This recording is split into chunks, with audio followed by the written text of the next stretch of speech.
நான் இந்த குரூப்பு நான் இப்படிதான் சிந்திக்கணும் இல்லைங்க. நான் ஒரு முஸ்லிம், நான் உண்மையை தான் சிந்திக்க வேண்டும். என்கிட்ட பேசினா நீ உண்மைதான் பேசணும். உண்மை பேசுறவங்க தான் என்னுடைய ஆளுங்களை தவிர அந்த குரூப்பிசமோட போதை எடுத்தாதாங்க உண்மை தெரியும். அப்பா அல்லாஹ் தாலா கருணையுடன் பார்க்கின்றான் என்றால் அது சிறப்பான இரவா இல்லையா? நீதியாக சொல்லுங்க. இப்போ பாவம் மன்னிப்பு, பாவங்கள் மன்னிக்கப்படுகின்ற இரவு சிறந்த இரவு இல்லையா? நீதியாக சொல்லுங்க. ஒரு விஷயத்தை ஞாபகம் வச்சுக்குங்க, பலவீனமான ஹதீஸ் பொய்யான ஹதீஸ் இல்ல. பலவீனம் சொன்னா அப்ப அந்த ஒரு இரவுல மட்டும் பாவங்கள் செய்துட்டு மன்னித்தா மத்த நாட்கள் அந்த கேள்வி லைலத்துல் கதருக்கு கூட வரணும் இல்ல? அஸ்ஸலாமு அலைக்கும் வரஹ்மத்துல்லாஹி வபரகாத்துஹு நஹ்மதுஹு வ நுஸல்லி அலா ரசூலிஹில் கரீம் வ அலா ஆலிஹி வ அஸ்ஹாபிஹி அஜ்மஈன். கண்ணியம் நிறைந்த அல்லாஹ்வின் நல்லடியார்களே, இன்ஷா அல்லாஹ் வருகின்ற ஷாபானுடைய 15வது இரவு, ஷாபானுடைய நடு இரவு. அந்த இரவுக்கு முக்கியத்துவம் இருக்கா இல்லையான்னு சொல்லி அல்லாவை பயந்து உண்மையை தவிர வேற எதுவுமே பேச மாட்டேன் என்று உறுதி எடுத்து நான் சொல்கின்றேன். நான் தவறான விஷயத்தை உண்மை என்று சொன்னால் நான் அல்லாவுக்கு பதில் சொல்ல வேண்டியதாக இருக்கிறது. இந்த ஷாபானுடைய நடு இரவுக்கு சிறப்பு இருக்கா இல்லையா? நீதியாக பார்த்தால், ஹதீஸோடைய வெளிச்சத்தில் பார்த்தால் ஆதாரம் இருக்கு. முஸ்னத் அஹ்மத் பின் ஹம்பல், தபரானி, பைஹகி பதிவு செய்யப்பட்ட ஹதீஸ். இமாம் இப்னு ஹிப்பான் அந்த ஹதீஸை சஹி என்று சொல்கிறார்கள். மற்ற பல இமாம்கள் அந்த ஹதீஸை சஹி என்று சொல்கிறார்கள். குறைந்தபட்சம் அந்த ஹதீஸ் ஹசன். ஹசன்னா என்னங்க? நல்லது. சஹீனா என்னங்க? உண்மை. தர்ஹீப் தர்ஹீப்ல இமாம் அந்த புத்தகத்தின் ஆசிரியர் அவர் சொல்றாரு, அந்த ஹதீஸ் ஜய்யித். ஜய்யித் என்றால் சஹீக்கும், சஹி சொன்னா உண்மையான செய்தி, ஹசன் சொன்னா உண்மையான செய்தி தான், அதை விட கொஞ்சம் அந்தஸ்துல குறைந்த, அதுக்கு நடுவுல இருக்கிற ஹதீஸுக்கு ஜய்யித் என்று சொல்லுவாங்க. அந்த ஹதீஸ்ல வர்ற வார்த்தை என்ன? ரசூலுல்லாஹ் ஸல்லல்லாஹு அலைஹி வஸல்லம் அவர்கள் சொல்கிறார்கள், யத்தலிஉல்லாஹு, ஒரு ஹதீஸ்ல இன்னல்லாஹ யத்தலிஉ அலா இபாதிஹி ஃபி லைலத்தி நிஸ்ஃபின் மின் ஷாபான். ஷாபானுடைய நடு இரவில், 15வது இரவில், அந்த இரவுக்கு பராத் இரவு கூட சொல்லுவாங்க. ஏன் சொல்லுவாங்க இன்ஷா அல்லாஹ் நான் சொல்றேன். வீடியோ ஆஃப் பண்ணிடாதீங்க. நம்ம எந்த அளவுக்கு குரூப்பிசம் ஆயிட்டோம்னு சொன்னா, நான் இந்த குரூப்பு நான் இப்படிதான் சிந்திக்கணும் இல்லைங்க. நான் ஒரு முஸ்லிம், நான் உண்மையை தான் சிந்திக்க வேண்டும். என்கிட்ட பேசினா நீ உண்மைதான் பேசணும். உண்மை பேசுறவங்க தான் என்னுடைய ஆளுங்களை தவிர அந்த குரூப்பிசமோட போதை எடுத்தாதாங்க உண்மை தெரியும். உண்மை தெளிவா இருக்குங்க. அந்த குரூப்பிசம் சொல்லி வந்தா கண்ணு மூடப்படும். யூதர்களுக்கு ரசூலுல்லாஹ் ஸல்லல்லாஹு அலைஹி வஸல்லம் உண்மையான நபி என்று பல செய்திகள் சொல்லப்பட்டதுக்கு பிறகும் அந்த குரூப்பிசம் உடைய போதை இருந்தது. கண்ணு மூடப்பட்டுச்சு. நாம யூதர்கள் இருந்துதான் நபி இருக்கணும். ஆகையினால் குரூப்பிசம் வேண்டாம். உண்மை என்ன? இந்த செய்தி நான் சொல்றேனே, இந்த செய்தி யாராலையும் மறுக்க முடியாது. அல்லாஹ் தஆலா ஷாபானுடைய நடு இரவில் இத்தலா அல்லாஹு இலா ஹல்கிஹி அல்லது இன்னல்லாஹ யத்தலிஉ அலா இபாதிஹி. அல்லாஹ் தஆலா யத்தலிஉன்னு சொன்னா எட்டி பார்க்கிறது. அப்ப அல்லாஹ்வுக்கு அர்த்தம் வைக்கணும்னு சொன்னா கருணையுடன் பார்க்கின்றான். அலா இபாதிஹி, தன்னுடைய அடியார்கள் மீது கருணையுடன் பார்க்கின்றான். அல்லது ஹல்கிஹி, தன்னுடைய படைப்புகள் மீது கருணையுடன் பார்க்கின்றான். எப்போ? ஷாபானுடைய நடு இரவு. அப்பா அல்லாஹ் தஆலா கருணையுடன் பார்க்கின்றான் என்றால் அது சிறப்பான இரவா இல்லையா? நீதியாக சொல்லுங்க. வெறும் கருணையுடன் பார்க்கின்றானா? ஃபயகுஃபிரு லில் ஜமீ, அனைவரையும் மன்னிக்கின்றான். ஒரு ஹதீஸ்ல வருது, இந்த இந்த இப்ப நான் சொல்ற ஹதீஸ்கள் எல்லாமே யாராலையும் மறுக்க முடியாது. ஃபயஸ்தகுஃபிரு லில் முஸ்தகுஃபிரீன், பாவ மன்னிப்பு தேடுகின்றவர்களை மன்னிக்கின்றான். அப்போ பாவ மன்னிப்பு, பாவங்கள் மன்னிக்கப்படுகின்ற இரவு சிறந்த இரவு இல்லையா? நீதியாக சொல்லுங்கள். உடனடியாக அந்த இரவுல இப்படி செய்யறாங்க, அப்படி அவங்க ஏதாவது பண்ணிட்டு போகட்டோங்க, தப்பு பண்றாங்கன்னா தப்பு பண்ணட்டும், இந்த இரவுக்கு சிறப்பு இருக்குல்ல. புரியுதாங்க?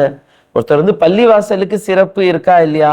இல்லைங்க, பள்ளிவாசல்ல சத்தம் போடுறாங்க, பள்ளிவாசல்ல வந்து முகஸ்துதிக்காக தொழுறாங்க, அதெல்லாம் பண்றது தப்புங்க. ஆனா அதுக்கு சிறப்பு இருக்கா இல்லையா அதானே பார்ப்போம். ஃபயகுஃபிரு லில் ஜமீ, அனைவரையும் அல்லாஹ் தஆலா மன்னிக்கின்றான். இல்லா, தவிர, யாரை அல்லாஹ் தஆலா மன்னிப்பதில்லை? லி அஹ்லில் ஹிக்தி, குரோதம், விரோதம், பகை உள்ளத்தில் கொண்டவர்களுக்கு அல்லாஹ் மன்னிக்க மாட்டான். நான் பழி வாங்கணும், அவனை நான் மன்னிக்க மாட்டேன், அவன் மீது எனக்கு எப்பவுமே கோபம் இருக்கும்னு சொல்லி மற்றவர்கள் மீது கோபமாக இருக்கின்றவன், குரோதத்தை கொண்டவனை அல்லாஹ் தஆலா மன்னிக்க மாட்டான். இன்னொரு வருது லி முஷ்ரிகின், ஷிர்க் செய்கிறவனை அல்லாஹ் மன்னிக்க மாட்டான். இன்னொரு ஹதீஸ்ல வருது லி முஷாஹினின், முஷாஹின் சொன்னாலும் உள்ளத்துல குரோதம் கொண்டவனை அல்லாஹ் தஆலா மன்னிக்க மாட்டான். இப்போ தெரிஞ்சிச்சு அந்த இரவுக்கு வந்து சிறப்பு இருக்கிறது. புரிஞ்சிச்சாங்க?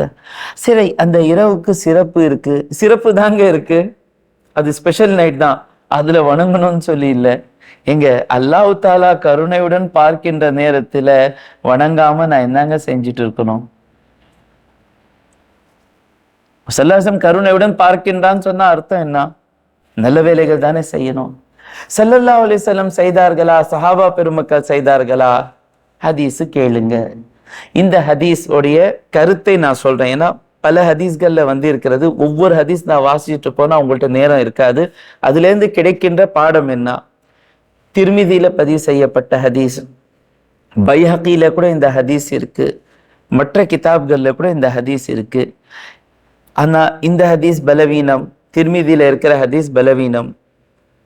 ஒரு விஷயத்தை ஞாபகம் வச்சுக்குங்க, பலவீனமான ஹதீஸ் பொய்யான ஹதீஸ் இல்ல. பலவீனம் சொன்னா நமக்கு ஒரு சந்தேகம் இருக்கு. ஒரு நல்லவர், உண்மையாளர், பொய் சொல்லாதவர், யார்கிட்டேருந்து கேட்டாரோ அவருடைய பேர் சொல்லாம மற்றவருடைய பேர் சொல்றாரு. ஆனா இப்படி சொன்னவர் பொய்யர் அல்ல. அப்ப நமக்கு சந்தேகம் ஒண்ணு, நடுவில் ஒரு ஆள் விடப்பட்டிருக்கிறாரு. திருமிதியில இந்த செய்தி இருக்கு. அந்த செய்தியில நடுவில் 2 நபர்கள் விடப்பட்டு இருக்கிறாங்க. ஆனா விட்டவர் வந்து பொய்யர் அல்ல. புரியுதா? அப்போ இங்க நமக்கு டவுட் இருக்கு, 2 பேர் விடப்பட்டிருக்காங்களே, அப்போ இது உண்மையான செய்தியா? அப்போ மார்க்க அறிஞர்கள் என்ன சொல்லுவாங்க? பலவீனமான ஹதீஸ், பொய் இல்லை, ப்ரூவ் ஆகல, பொய் சொல்லி ப்ரூவ் ஆகல, டவுட் இருக்கு, அதனால பலவீனம் சொல்லிட்டோம். இதே கருத்துள்ள ஹதீஸ் இன்னொரு ஹதீஸ்ல இருக்கு. அதுல வந்து அறிவிப்பாளர்கள் எல்லாமே இருக்கிறாங்க. ஆனா ஒரு தாபின்னு சொன்னா சஹாபியை பார்த்தவர், சஹாபியோட பேர் சொல்லாம சொல்றாரு. அப்ப இங்க இருந்த டவுட் என்ன? அறிவிப்பாளர்கள் எல்லாமே விடப்பட்டு இருந்தா இங்க டவுட்டு. ஆனா அங்கே ஆயிஷா நாயகி அறிவிக்கிறாங்க.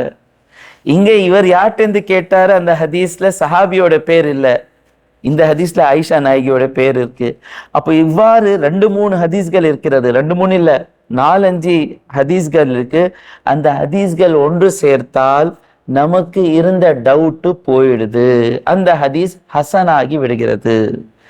அது எல்லாமே ஆராய்ச்சி பண்ணி பார்த்தா நமக்கு இந்த ஹதீஸ்ல இந்த சந்தேகம் இருக்கு, இந்த ஹதீஸ்ல சஹாபியோட பேர் இல்லை, இந்த ஹதீஸ்ல சஹாபியோட பேர் இருக்குங்க, இந்த ஹதீஸ்ல அறிவிப்பாளர்கள் வந்து தொடர்ச்சியாக இருக்கிறாங்க.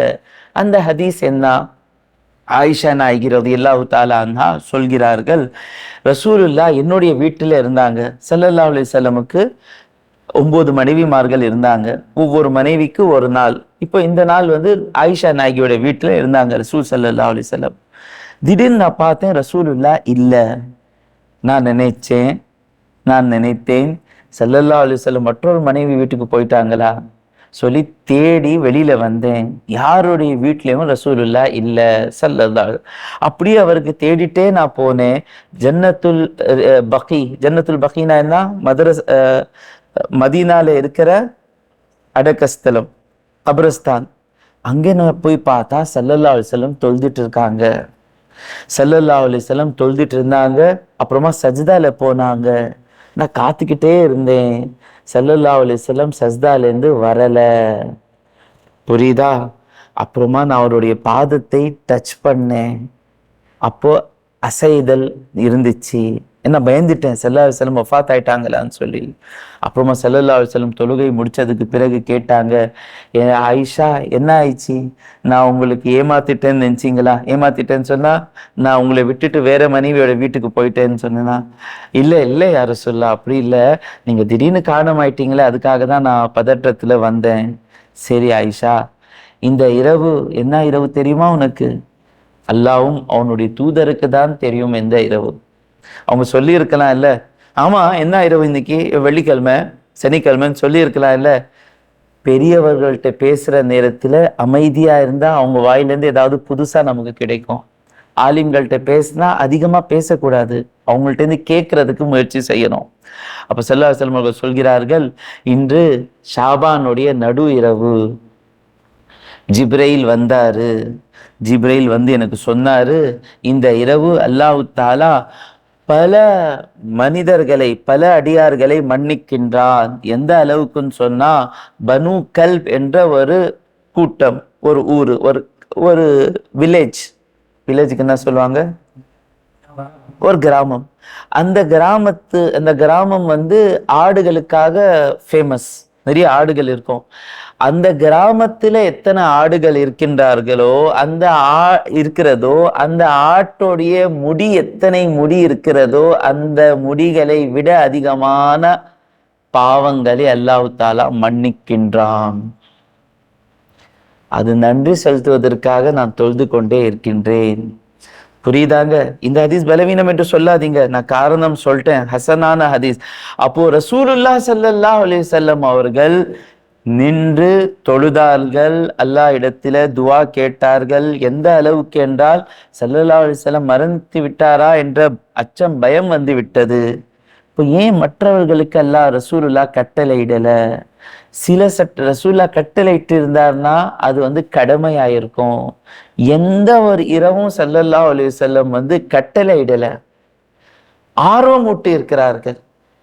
லைலத்துல் கதரை பற்றி கூட ரசூலுல்லாஹ் ஸல்லல்லாஹு அலைஹி வஸல்லம் லைலத்துல் கதர்ல நின்று தொழுங்கன்னு சொல்லி கட்டளையிடல. லைலத்துல் கதர் என்ன சொன்னாங்க ஸல்லல்லாஹு அலைஹி வஸல்லம்? யார் லைலத்துல் கதர்ல நின்று வணங்குகின்றானோ அல்லாஹ் தஆலா அவனுடைய பாவங்களை மன்னிக்கின்றான், இதான் சொன்னார்கள். தவிர அதுல தொழுங்க, நின்று வணங்குங்கன்னு சொல்லி கட்டளையிடல. ஏன்னா ஸல்லல்லாஹு அலைஹி வஸல்லம் கட்டளையிட்டால் அது கடமை ஆயிடும். கடமை ஆயிடுச்சின்னு சொன்னா எல்லா நாளும் முடியுமா? அனைவரும் நின்று ஃபுல் இரவு தொழுவ முடியுமா? முடியாது. அப்போ எதெல்லாம் கடமையாக இருக்கிறதோ அந்த விஷயத்தை தான் ஸல்லல்லாஹு அலைஹி வஸல்லம் கட்டளையிட்டார்கள். மற்ற விஷயங்களை ஆர்வம் ஊட்டினார்கள், தான் செய்தார்கள். ஸல்லல்லாஹு அலைஹி வஸல்லம் செய்த நம்ம முஸ்தஹப் என்று சொல்லுவோம், சுன்னத் என்று சொல்லுவோம். தெரிஞ்சிச்சாங்க? கேள்விகளுக்கெல்லாம் பதில் கிடைக்கிறதா? அப்போ இன்னொரு விஷயம், அந்த இரவுக்கு நான் ஏன் பராத் இரவுன்னு சொல்றோம்? பராத் என்றால் சுருக்கமாக சொன்னா விடுதலை. பாவங்களை விட்டு விடுதலை பெறுகின்றோம். அல்லாஹ் தஆலா நரகவாதிகளாக மாறினவர்களுடைய பாவங்களை மன்னிக்கின்றான். நம்ம செய்யற தவறுகள் எல்லாம் சின்ன தவறா? அப்போ அந்த இரவு நம்முடைய பாவங்கள் மன்னிக்கப்படுகிறது. சில பேர் சொல்லுவாங்க, அப்போ அந்த ஒரு இரவுல மட்டும் பாவங்கள் செய்துட்டு வந்து மன்னித்தா மற்ற நாட்கள்? அந்த கேள்வி லைலத்துல் கதருக்கு கூட வரணும் இல்ல? இதே விஷயம் அல்லாஹ் தஆலா தஹஜ்ஜுதை பற்றி கூட சொல்கின்றான்.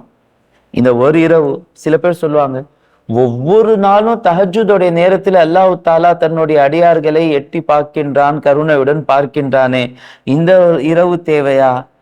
எல்லாம் மனிதர்களால் தஹஜ்ஜுத் தொழுவ முடிகிறதா? கருணை உள்ளவன் அந்த ஒரு நாள் ஆவது அவனுக்கு தேவை, எல்லாத்துக்கும் அந்த பாக்கியம் கிடைக்கட்டும் என்பதற்காக. அப்ப கபிரஸ்தானுக்கு போவாங்க. கபிரஸ்தான் புரியுதாங்க, அடக்கஸ்தலம் சொன்னோமா, கிரேவ்யார்ட். கிரேவ்யார்டுக்கு ஏன் போனாங்கன்னா ஸல்லல்லாஹு எங்க தொழுதுட்டு இருந்தாங்க? அதுக்காக தாங்க. இல்ல நான் போக மாட்டேன், அது பலவீனமான ஹதீஸ், போகாதீங்க, சண்டை போடாதீங்க. முஸ்லிம்கள் ஒற்றுமையாக இருக்க வேண்டும், புரியுதாங்க? போறவங்க ரசூலுல்லாஹ்க்கு மாறு செய்யணும்னு சொல்லி போறாங்களா? ஒரு ஹதீஸ்ல இருக்கு, சந்தேகம்தான், ஆனா போனா குற்றம் இல்லையே. ஆனா போய் பாக்கியம் கிடைத்து விட்டால், நன்மை கிடைத்து விட்டால் நல்லது தானே. சரி, இன்னொரு கேள்வி வரும், அந்த ஷாபானுடைய 15வது தேதி நோன்பு வைக்கலாமா? இப்னு மாஜால பதிவு செய்யப்பட்ட ஹதீஸ், அலி ரலியல்லாஹு தஆலா அன்ஹு அவர்கள் சொல்கிறார்கள், இதா கான லைலத்துன் நிஸ்ஃபி மின் ஷாபான் கூமு லைலஹா வ சூமு நஹாரஹா. ஷாபானுடைய 15வது நாள் வந்தால் இரவு நின்று தொழுங்கள், பகலில் நோன்பு வைங்கள். இந்த ஹதீஸ் மிக பலவீனமான ஹதீஸ். என்னங்க? மிக பலவீனமான ஹதீஸ். சில பேர் ரொம்ப ஓவரா சொல்லிட்டாங்க, இட்டு கட்டப்பட்ட ஹதீஸ் சொல்றாங்க. ஆனா உண்மையாக அந்த ஹதீஸை பத்தி கோபம் இல்லாமல், குரூப்பிசம் இல்லாமல் படித்தால் அது பலவீனம், அது இட்டுக்கட்டப்பட்ட ஹதீஸ் இல்ல, அது மிக பலவீனமான ஹதீஸ். பலவீனம் தானுங்க, பொய் இல்லைல்ல. ஒரு நாள் நோன்பு வைக்கலாமே, புரியுதா? கிடைத்தால் அல்ஹம்துலில்லாஹ், கிடைக்காவிட்டால் கூட நம்ம மாறு செய்யலையே. ரசூலுல்லாஹ்க்கு மாறு செய்யணும்னு சொல்லி நாம நோன்பு வைக்கிறோமா? ஹதீஸ் இருக்குல்ல, ஹதீஸ் இருக்குல்ல. செய்யாதீங்கன்னு சொல்லி ஹதீஸ் இருக்கா? செய்யுங்கன்னு சொல்லி இருக்குல்ல. அதனால அந்த நாள் நோன்பு வைப்பாங்க, தொடர்ந்து நோன்பு வைத்து கொண்டு வருகிறார்கள். ஆகையினால் இன்ஷா அல்லாஹ் சவாப் கிடைக்கும். பாவ மன்னிப்பு தேடுங்கள். எத்தனை குற்றங்கள் நாம செஞ்சிருக்கோம். இன்ஷா அல்லாஹ்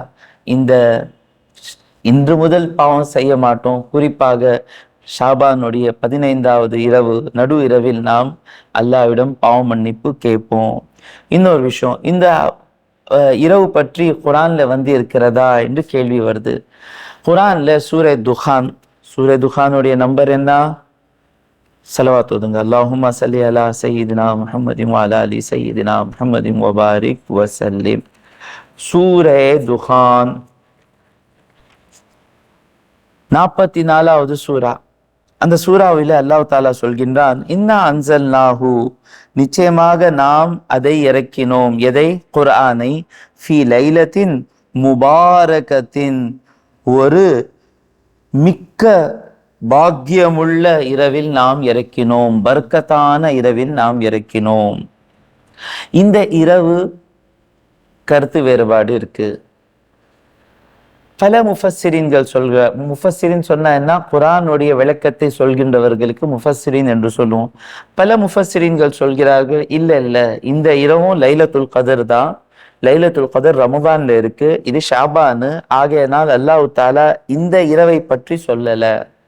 பல முஃபஸ்ஸிரீன்கள். நான் என்ன சொன்னேன்? உண்மை பேசுவேன்னு சொன்னேன். எனக்குன்னு சொல்லி எந்த குரூப்பிசம் இல்லைங்க. ஆனா ஒரு பெரிய முஃபஸ்ஸிர், இப்னு அப்பாஸ் ரலியல்லாஹு தஆலா அன்ஹுடைய மாணவர் இக்ரிமா தாபிஈ, அவர் சொல்றாரு, இந்த இரவு அல்லாஹ் தஆலா சொன்னா இல்ல, லைலத்தின் முபாரகத்தின், பர்க்கத்தான இரவு, இது ஷாபானுடைய 15வது இரவு. ஒண்ணு நாம இல்லைங்க, லைலத்து முபாரக்கானா ஷாபானுடைய 15வது இரவு இல்லைங்கன்னு சொன்னா கூட தப்பு இல்லை, ஏன் விடணும்? அப்போ மற்ற முஃபஸ்ஸிரீன்கள், பின் வந்த முஃபஸ்ஸிரீன்கள் சொல்கிறார்கள், இது நாம சேர்க்கலாம். எப்படின்னு சொன்னா, ஏன்னா லைலத்துல் கதர்ல தான் எல்லா விஷயங்கள் அல்லாஹ் தஆலா விதி ஆக்கிக்கின்றான்னு சொல்லி வருது. அப்போ விதி ஆக்கின்றான்னு சொன்னா, இந்த இரவுல விதி ஆக்குகின்றான்னு சொன்னா, அப்போ அந்த இரவு என்ன? ரெண்டுமே ஒண்ணு இல்லை. அப்போ ஆலிம்கள் சொல்கிறார்கள், ஷாபானுடைய மாதத்தில் அல்லாஹ் தஆலா எது செய்யணும் என்று விதி ஆக்குகின்றான், அது எவ்வாறு செய்யணும் என்று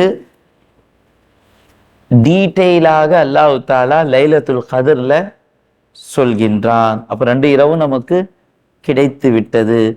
சுருக்கமாக சொல்ல போனால், இபாதத் செய்தால் சவாப் கிடைக்கும், இபாதத் செய்யலை என்றால் நரகத்துக்கு போக மாட்டோம், குற்றம் இல்லை. ஆனால் சண்டை போடாதீங்க, படிங்க, மெல்லமாக சிந்திங்க. நாம சண்டை போடுறதுக்கு ஆரம்பித்தாலே ஷைத்தானுக்கு என்ன வேணும்? முஸ்லிம்கள் சண்டை போடணும், அதானே வேணும் ஷைத்தானுக்கு. அப்ப அவன் உள்ள வந்துருவான். ஷைத்தான் உள்ள வந்த உடனே உண்மை எது நமக்கு கண்ணுக்கு தெரியாது. ஆகையினால் எல்லாமே ஏற்றுக்கொள்ள வேண்டும். ஏன்னா அந்த இரவுக்கு சிறப்பு இருக்கு. அந்த இரவுல நின்று தொழுலாமா இல்லையா? அல்லாஹ் தாலா மன்னிக்கின்றான், கருணையுடன் பார்க்கின்றான் சொன்னா அந்த நேரத்துல நம்ம என்ன செஞ்சிருக்கணும்? ஸல்லல்லாஹு அலைஹி வஸல்லம் வணங்குனாங்களா? ஹதீஸ்ல இருந்து நான் காமிச்சிட்டேன். நோன்பு வைக்கணுமா? மிக பலவீனமான ஹதீஸ், பொய் இல்லை. நோன்பு வைத்தால் சவாப் கிடைக்கும். ஆகையினால் வீணாக்காதீர்கள். அல்லாஹ்வுடன் பாவம் மன்னிப்பு தேடுகின்ற விஷயத்திலும் அதிகமாக சதகா செய்து, அல்லாஹ் தாலா பார்க்குற நேரத்தில் என்ன செய்யணும்? ஏழைங்களுக்கு உதவி செய்யணும், நல்லவர்களுடன் பெற்றோர்களுக்கு போய் சந்திக்கணும். இல்லாமல் இந்த நல்ல விஷயங்கள் எதெல்லாம் உங்களால செய்ய முடியுதோ அது நீங்கள் செய்யுங்க. நீங்க அமைதியா உட்கார்ந்தாதான் நல்லதுன்னு சொன்னா உம்மத்துக்கு நீங்க அமைதியாக இருந்துருங்க. வாஹிரு தாவானா அல்ஹம்துலில்லாஹி ரப்பில் ஆலமீன்.